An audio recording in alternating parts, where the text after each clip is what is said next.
Now it's time for the Ford Theater. From October 5th, 1947, it's Mason Adams in A Connecticut Yankee in King Arthur's Court. This is the Ford Theater, presenting the first in a new series of full-hour radio dramas under the sponsorship of the Ford Motor Company.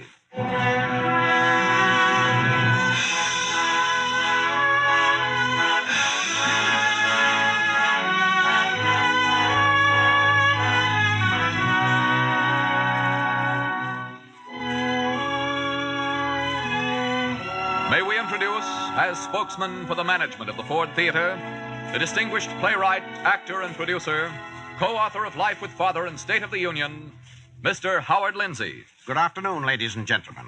Welcome to the Ford Theater, a new and hopeful structure located at the corner of this Wavelength and Main Street, USA and Canada. Your seats, of course, are in the front row, on the beam. And you'll notice that the Ford Theater, like many an older playhouse, has a motto carved on the keystone of the arch that spans the stage. It reads, "The play's the thing." This afternoon's play is based on a famous American novel which, as far as we can learn, has never before been presented on the air. We shall hear George Zachary's production of A Connecticut Yankee in King Arthur's Court by Mark Twain.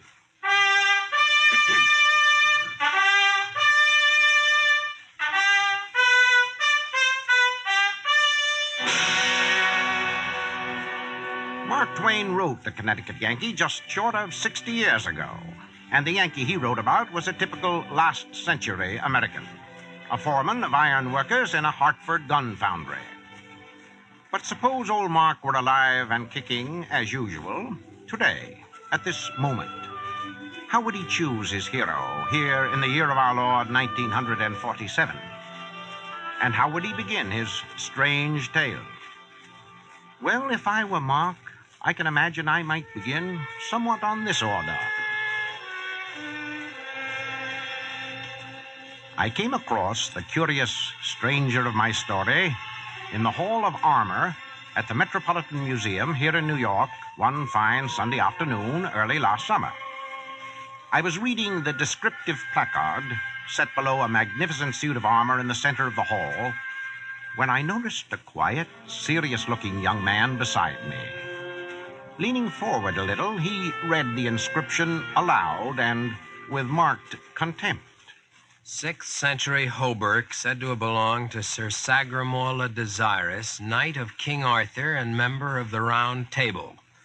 Observe the bullet hole through the armor in the left breastplate. It cannot be accounted for. That's what they think. I beg your pardon, sir? Wit ye well, I saw it done. You saw it? Matter of fact, mister, I did it myself. It all started in Hartford, Connecticut, right in my own backyard.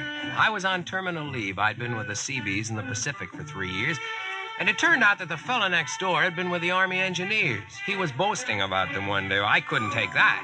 I told him that the Army Engineers couldn't even build a pontoon bridge unless they had prefabricated parts.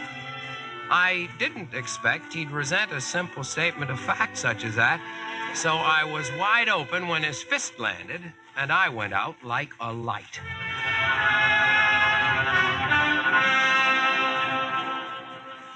When I woke up, I was lying on a dirt floor. Above me was a low stone ceiling, and around me were 4 stone walls, one with a heavy metal door. Before I even had time to be surprised, the door opened and a young guy came in. He was dressed from neck to knees in a pair of shrimp-colored tights, and he carried a crust of bread in one hand and an earthenware mug in the other. Fair sir, will you take sup? Will I which? Will you taste of bread and sip of water therewith to fill thy paunch and slake thy thirst? What kind of talk is that? Where am I? Marry, sir, where wouldst thou be other than in King Arthur's court? Where? King Arthur's court, have you no ears? Say, what kind of joke is this? Wherefore dost thou think it a joke? Listen, I'm talking to a guy in my own backyard. He knocks me out. I wake up in jail. You come in decked out in some kind of costume, spouting some kind of queer language. What word would you use for it except joke? Ah, and dost consider it likewise a joke that thou art to be Sample complete. Ready to continue?